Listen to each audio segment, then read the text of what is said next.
The school bus axle snapped with a crack like a gunshot. One moment, kids were laughing. The next, they were screaming. Parents sprinted toward the wreck. A news van pulled up. Nobody yet knew why this road was disintegrating. But 18 months earlier, the real disaster started in a gravel quarry 60 miles from any other pit. Third generation. My grandfather blasted this rock in 1954. No HOA board was going to bury us in paperwork. You are choking our children with your dust. I don't care how long you've been here. This ends today. Ma'am, this quarry was here 60 years before your subdivision. You knew the dust came with the territory. We'll file an injunction. By the time our lawyers are done, you'll wish you'd just closed your gates. Within a week, the county had a 10-page complaint on its desk. Dust intrusion, health risks, environmental damage. The battle was on. For a year, lawyers traded motions while the quarry kept running, but the cracks in the pavement were spreading. The judge set a hearing date. Nobody knew what was at stake, or what killing the only quarry for 60 miles would actually cost. Pamela called an emergency HOA meeting. She stood at the podium, gavel in hand, and laid out her plan. We cannot let this quarry choke our property values. I need your support to stop it now. Vote with me. Hands went up without hesitation. The vote was unanimous. Brandon would face a courtroom, not a neighbor. If I can't cut the dust, I'll lose the fight. I offered a $500,000 suppression system. It had to be enough. Mitigations won't undo the damage already done. Your dust is a nuisance, and we'll prove it in court. You'll kill my business. Your roads will fall apart without this aggregate. I am the only pit for 60 miles. That's not my problem. The courts will decide. Goodbye, Mr. Cole. Brandon watched her leave. He knew the law was a weapon money could sharpen, and his was blunt. On the day of the hearing, Judge Morrison's courtroom was packed with residents and reporters. The judge looked over his glasses. He had read 12 months of filings. What he hadn't heard was the price of a single axle. Your Honor, we've operated clean for 60 years. The County Environmental Compact certifies this quarry. We have never harmed anyone. The monitoring reports show particulate spikes. I find the complaint valid. This court issues an emergency order to cease operations immediately. We won. Tell the board, the dust is done. Our property values are safe. Before sunset, Deputy Harris found Brandon at the quarry. He extended the folded order like a man handing over a death certificate. I am sorry, Brandon. It's court-ordered. You have to shut down everything by tomorrow morning. 47 men out of work tomorrow. All for dust that's floated here since my grandfather's day. He gripped the main conveyor switch and pulled. The belt shuddered to a stop. 60 years of continuous motion fell silent, one by one. Men who had worked the rock for decades took off their hard hats and set them down like a funeral offering. They walked toward the gate without looking back. Some had fathers and grandfathers who'd run these loaders. There were no goodbyes. By morning, the gate was chained shut. A fresh sign hung in the wire. Closed by order of the county. The crusher fell permanently still. Before the dust had even settled, Brandon called Marcus Webb at the county road department. If anyone would understand, it was him. Marcus, you are the only one who'll listen. Without my aggregate, your potholes become sinkholes. You'll be out of material in 60 days. On the other end of the line, Marcus rubbed his eyes. He'd run the numbers. Brandon was right. That evening, Pamela hosted a victory party with the HOA board. Champagne flutes and smug smiles. We did it. The quarry is dead. Now our children can breathe clean air, and our property values are safe. Not one of them mentioned roads. Not one asked where asphalt came from. They had won, and that was all that mattered. Brandon hung up and sat alone in his office. He pulled out a cracked photograph from 1971. You started this pit with a pickaxe and a mule. I lost it to a pink blazer and a lawyer. Outside, The gate stayed chained, but the real chains were just beginning to tighten. On the roads, on the county, on everyone. Brandon placed the photo on his desk and stared at the silent crushers. Some warnings are measured in months, not minutes. 2 months later, Marcus Webb walked into the county stockpile yard and stopped cold. The giant aggregate bins were empty. Brandon was right. We're out. Every resurfacing project in the county just died. He reported to the county board that same afternoon. Roads would have to wait. Potholes would multiply. Without aggregate, we can't fill a single pothole. Until we find a legal source, the roads are on their own. Across town, in the HOA, the first pothole cracked open on a pristine street. Linda and Tom paused on their morning walk. That wasn't here yesterday. How did it get so big so fast? Maybe a water main break. We should call the county. They called. The county said repairs would be scheduled, but they had no estimate. The word aggregate was never spoken. This is just one hole. How bad could it get? They'd find out soon enough. The pothole wasn't an isolated crack. It was the first stitch in a county-wide wound. Within 3 weeks, the potholes multiplied like cancer. Every street in the subdivision had gashes deep enough to swallow a tire. Pamela, my Volvo needs a new suspension. Your dust war is bankrupting us. You swore the quarry was the enemy. Now our roads are wrecked and nobody will fix them. What do we do? This is Pamela Thornton. Your county's neglect is unacceptable. I demand road crews here tomorrow. Mrs. Thornton, I told you 8 months ago. You closed the only aggregate source. We have nothing to fill the holes. Nothing. He's using that as an excuse. The county's just lazy. I'll get a court order to force them. She slammed the receiver down, but the truth clung to her like quarry dust. She wouldn't breathe it in. Outside, another hubcap clattered into a drain. Residents were counting the days until something broke for good. This is on her. She started this crusade, and now our property values are cratering faster than the pavement. Pamela stood at her window, watching the damage spread. She could blame the county, but the cracks were her own signature. Then came the delivery notices. UPS ruled 11 streets unsafe and suspended all service. Packages stopped arriving. I've got medication in this pile. Somebody needs to fix these roads before someone gets hurt. Pamela's victory lap is costing us real money. My business supplies have been stuck here for 4 days. A crowd gathered outside Pamela's house that evening, clutching damaged deliveries and repair bills. They weren't asking anymore. The county is responsible for road maintenance, not me. File your complaints with them. You shut down the quarry. You started this war. Now we can't get our packages. Our cars are ruined. And you blame the county? They don't understand. I saved them from dust. The roads can't be my fault. But the evidence was the crater outside her own driveway. The ground was literally shifting beneath her feet. That night, the HOA hotline rang off the hook. Residents demanded an emergency meeting. The cracks were now in the community. But the worst crack was still coming. The one that would snap an axle and finally break the back of Pamela's denial. 3 days after the UPS cutoff, a school bus hit the deepest pothole on Elm Street. The impact sheared the front axle clean off. Kids screamed. The driver radioed for help. Within 10 minutes, 3 news vans had the scene live on every channel. Parents gathered on the curb, holding their children's hands. One mother clutched a broken toy truck her son had been holding when the bus lurched. The axle lay on the pavement, twisted metal and leaking fluid. The county sent a single tow truck and a stack of incident forms.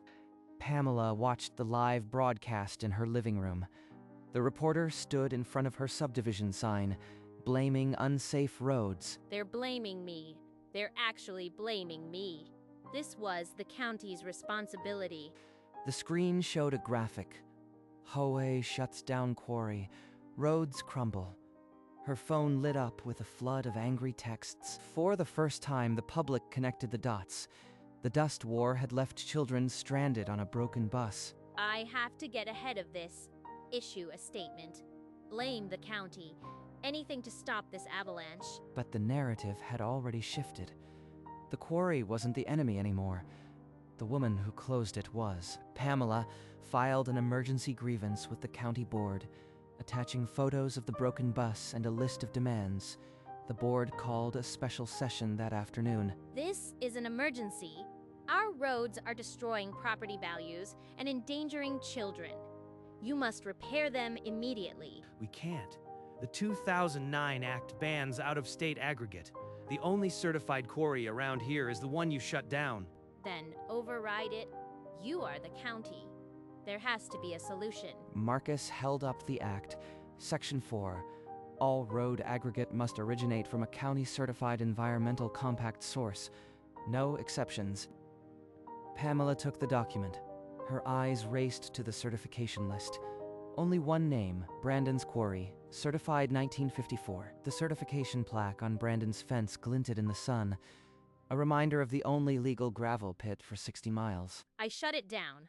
I killed the one thing that could save our streets. Unless that cease order is reversed, your roads will turn to gravel, and not the kind we can use. The room was silent. Pamela had won the dust war, but the peace treaty was a death sentence for her subdivision. Pamela spent 2 days calling every attorney she knew, searching for a loophole in the 2009 Act. There was none. I sued to protect our kids from dust.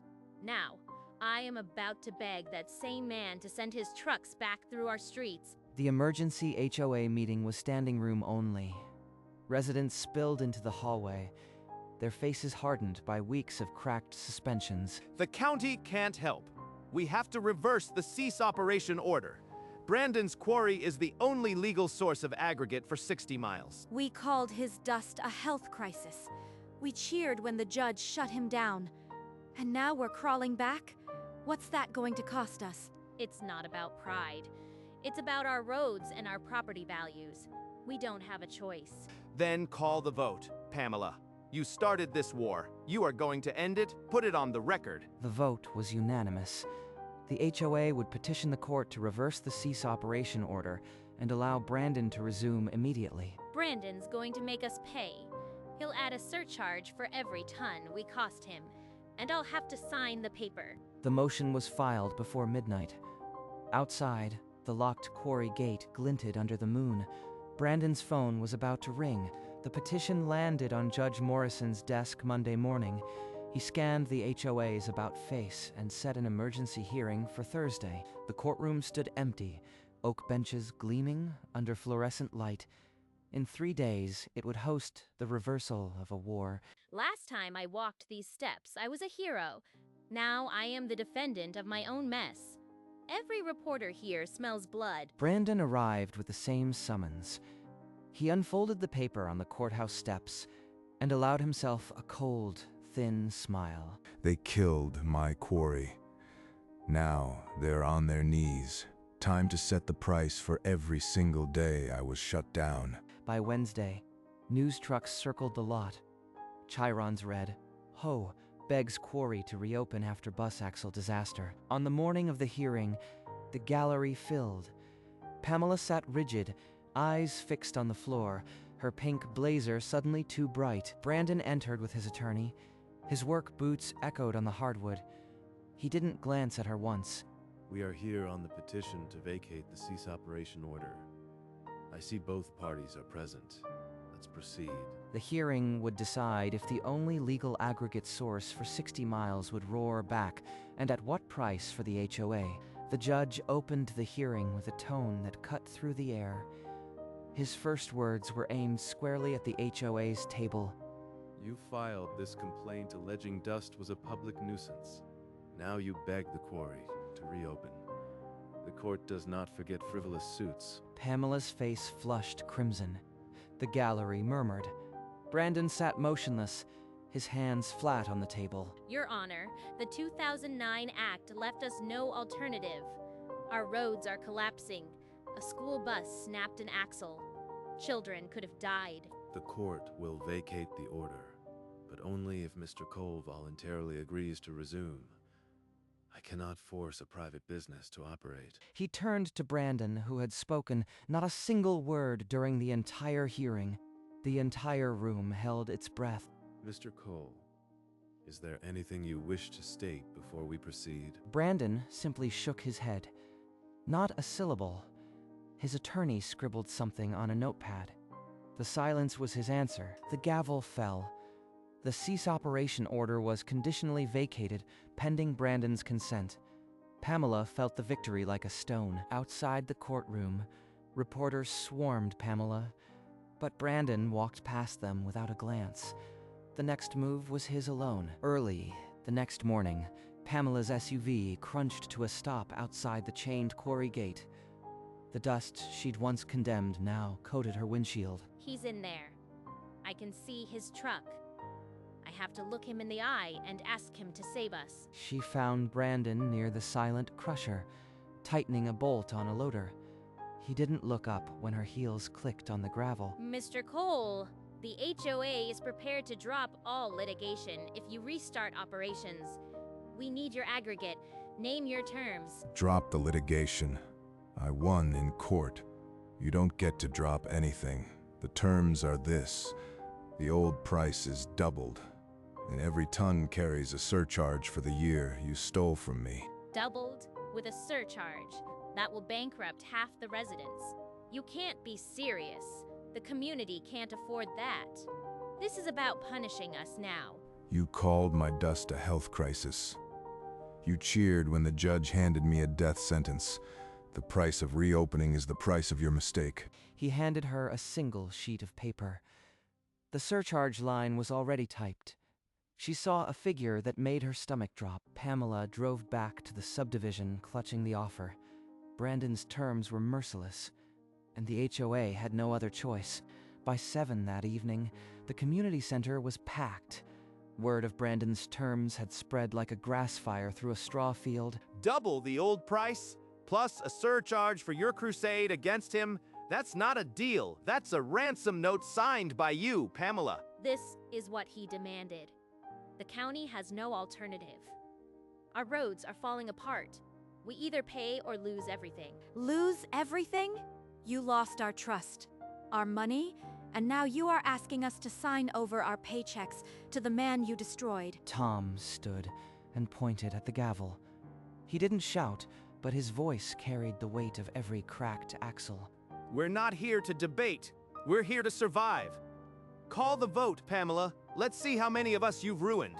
I built this HOA to protect us. Now I am the one they blame, but there's no way out. Hands rose slowly, one after another. Not with enthusiasm, but with the grim arithmetic of people who had counted the potholes. The motion passed. Brandon's terms were accepted. The room exhaled, but no one clapped. The victory was a wound. Outside, residents gathered in small clusters, reading their incoming special assessment bills. Pamela stood alone at the window. The consent arrived on Judge Morrison's desk by courier. He signed the vacatur within the hour.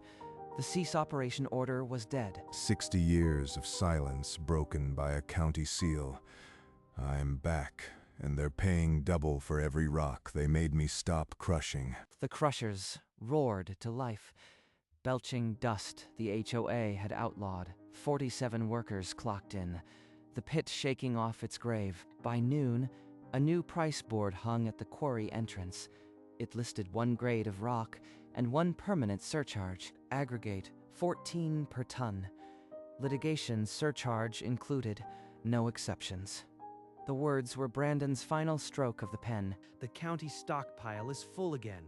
We can start resurfacing by Tuesday. Of course, every load comes with a bill stamped surcharge now. The first convoy of trucks rolled toward the HOA. Fresh asphalt would soon fill the craters, but the real cost was now etched into every delivery receipt. Brandon stood on the weighbridge and watched the trucks disappear into town. The surcharge wasn't just retaliation. It was his grandfather's legacy now. Back at the subdivision, the first repair crew arrived behind a truck with a familiar logo. The cure was here, and it would sting. Pamela received the first digital invoice, while the patcher's roller still hummed outside her window. The numbers didn't just hurt, they accused. Within days, smooth black asphalt replaced the craters, but every truckload came with an invoice quadruple the old cost. The HOA's special assessment letters landed in mailboxes. Linda tore hers open on the curb. 4,000. For 1 year? Pamela, you've bled us dry with your dust crusade. We're not asking any more. Explain every cent of this surcharge to every family on this street. This was the only option. The judge, the act. Brandon, what was I supposed to do? You could have talked to us before declaring war. You could have thought about where asphalt comes from. More residents arrived, clutching identical envelopes. The street filled with anger and the smell of fresh asphalt. Pamela stood in her doorway, her pink blazer a target. The victory had become a chain around her neck, but the real cost was just beginning to surface. A local reporter dug through county archives and found a grainy photograph from the subdivision's original paving. The dump truck in the frame wore a familiar logo, Brandon's Quarry. Then came the delivery receipts. 15-year-old carbon copies, every load signed by Brandon's grandfather. The same pit had built the streets Pamela called a dust hazard. By the evening news cycle, a graphic filled every screen. HOA shut down Quarry that built their roads. The story went viral. Our roads were his from the start. We sued the man who laid our foundation. Every piece of asphalt is a receipt of our arrogance. The front page of the next morning's paper drove the spike deeper. A side-by-side comparison of the Quarry's founding and the HOA's founding. The headline read, "Quarry that built Subdivision now charges it double. HOA's dust war backfires." No one read it without a bitter chuckle. I built this HOA to protect us. Now I am the national joke.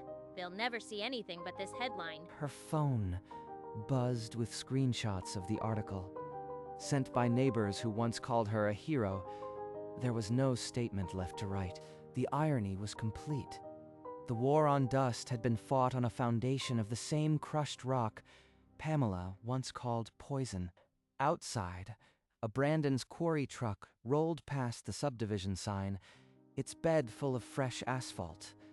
The invoice was already in the mail. Linda and Tom called a meeting at a neighbor's house. Not an HOA meeting, a private one. They'd had enough of the bills. We can't just pay this surcharge forever. She lied about the dust hazard. Our property values tanked. We sue. Over the next week, they collected 240 signatures. Every family who'd received a special assessment added their name. The complaint title read, Thornton v. Ridgeline Heights Residents, Class Action for Fraud, Negligence, and Property Value Diminution. The lawsuit hit the courthouse Wednesday morning. By afternoon, Deputy Harris was already at Pamela's front door. Pamela Thornton, you've been served. This is a class action lawsuit from 240 of your neighbors. 240 families. They've turned on me. My assets are frozen. My house. Everything is in this envelope. Her hand trembled as she took the stack. The pink blazer no longer meant power. It was a target. Behind her, the for sale signs were already appearing on lawns. The exodus had begun, but no one would buy a home on a suing HOA. The legal machine that had crushed Brandon's Quarry was now grinding toward Pamela. And this time, the receipts were endless. The deposition began in a sterile room with a stenographer and a stack of exhibits already marked. The resident's attorney slid a printout across the table. It was an email from Pamela, dated the month she filed the complaint. The subject line read, Quarry Complaint Strategy. The body? Dust is just an excuse. We need to show who's in charge. They have my emails. Every word I typed is now a nail in my coffin. The lawyer asked if she had ever mentioned a genuine health concern to a doctor. She couldn't answer. I was trying to protect our property values. Dust was a legitimate worry. Then the lawyer produced the HOA petition she circulated months before any dust test. The word control appeared 6 times. It was never about the dust. It was about power, and now they all know. Her own attorney leaned over and whispered that settlement was the only path. The case was unwinnable. Pamela's hands went flat on the table. The deposition wasn't over, but her defense was. The settlement was signed within a week. Pamela agreed to liquidate her retirement account and pay into a road repair fund. On Monday, a for sale sign speared her lawn. The pink blazer stayed in the closet. Her resignation email was 2 sentences. Stepping down, effective immediately. No apology. That night, the board met in the same room. Tom stood without a gavel. We're here to fix what's broken. Roads first, transparency always. And every invoice goes online. No more secrets. Linda was elected interim president. Tom became treasurer. The vote was unanimous. 3 days later, a moving truck blocked her driveway. She carried 1 box. She didn't look back. By noon, the driveway was empty, and the for sale sign was the only evidence. In the boardroom, the cracked gavel lay on the carpet. The dust war was over, but the quarry's engine was just restarting. Months later, Brandon's quarry was running at full capacity. The crushers never stopped, and the dust cloud was visible for miles. He'd hired back every worker and added a raise for every year the pit had been silent. The company picnic was the biggest in 3 generations. At the subdivision entrance, a new wooden sign had been planted. Roads, maintained by Brandon's quarry. Since 1954, residents no longer complained about dust. They understood it was the price of smooth asphalt. My grandfather's quarry outlasted a lawsuit, an HOA board, and a bus axle. Dust is just the signature on a paycheck now. Brandon stood on the ridge at sunset, overlooking the operation. The dust settled in the twilight, and the crushers hummed a steady rhythm. The streets were smooth. The bills were painful. But the lesson had been learned. You don't kill the source of your own foundation. A Brandon's quarry truck rolled past the sign every morning. The driver waved at the kids at the bus stop. The war was over. The sign was a contract now, not a complaint. Brandon pulled his hard hat down and walked back to the weighbridge. The next load was due. The moving truck rolled past the entrance sign. Pamela didn't look back. The subdivision shrank in the mirror. Her pink blazer hung in a donation bin. The gavel was broken. The chapter was sealed. That evening, families drove home on smooth asphalt. The kids at the bus stop waved at a familiar truck. A Brandon's quarry truck passed the sign, its bed empty after a long day's work. The dust settled.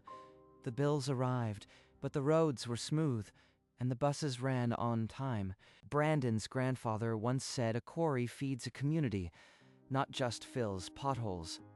Now, the community fed the quarry. The circle was closed. The lesson was written in aggregate. You can't pave your streets with dust complaints, and every smooth ride home comes with a surcharge, based on a true story.